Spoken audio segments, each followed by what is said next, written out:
ओम नमः शिवाय।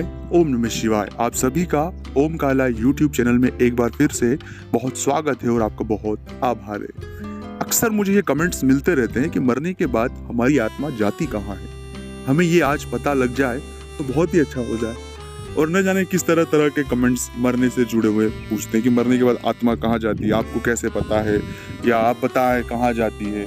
तो ये पूरा एक सब्जेक्ट है कि मरने के बाद अगर आपके मन में भी ये प्रश्न खड़ा होता है कि मरने के बाद आखिरकार आत्मा जाती कहाँ है, इसका प्रश्न जो है वो उत्तर बताए। तो इस वीडियो में हम इसी पर बात करेंगे। ये चर्चा बहुत गंभीर है, बहुत महत्वपूर्ण है और इन्हें अगर आप जान गए तो शायद आपके जीवन की कई सारी परेशानियों से आप बाहर आ सकते हैं। और एक और बात, महत्वपूर्ण बात है कि अभी तक आपने चैनल को सब्सक्राइब नहीं किया है तो प्लीज आप सब्सक्राइब कर ले। कमेंट्स में भोलेनाथ का कोई एक नाम लिख ले। साथ ही साथ एक महत्वपूर्ण बात ये भी है कि बहुत जल्दी मैं अपना व्यक्तिगत नंबर आपके लिए जारी कर दूंगा, सीधे आप हमसे बात कर पाएंगे। उसका फीस, उसका शुल्क लागू है। दोस्तों, हम आते हैं मुद्दे के ऊपर। मरने के बाद आपका क्या ऑब्जर्वेशन होगा कि मरने के बाद हम कहाँ जाते हैं।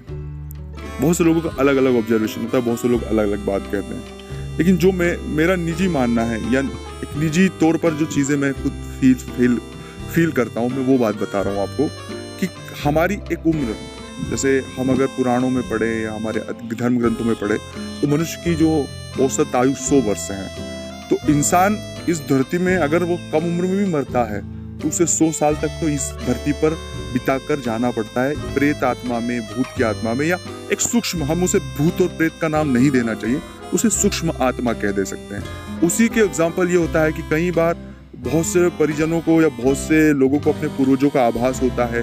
कई बार जिन लोगों से हमारी कनेक्टिविटी होती है वो लोग हमें दिखाई देते हैं। ऐसे कई सारे लोगों के अलग अलग अनुभव है, बहुत रेयर है लेकिन है जरूर। तो 100 साल तक जो हमारी उम्र है, अगर हम इस शरीर को त्याग भी देते हैं तब भी हमारा जो टाइम है वो हमें यहाँ बिताकर जाना होता है। इसके बाद अगली जो चीज़ है जिसमें बहुत से लोगों का ऑब्जर्वेशन है कि उसके बाद जो मुख्य चीज़ होती है वो होती कर्म का लेखा जोखा। अगर हमारे कर्म अच्छे हैं, बुरे हैं, उसी के लेखा जोखा के आधार पर हमें अगली योनि में प्रवेश करते हैं। लेकिन कर्म को जस्टिस करने के लिए, मतलब कौन से कर्म अच्छे हैं, कौन से कर्म बुरे हैं, इसका न्याय हम नहीं कर सकते हैं।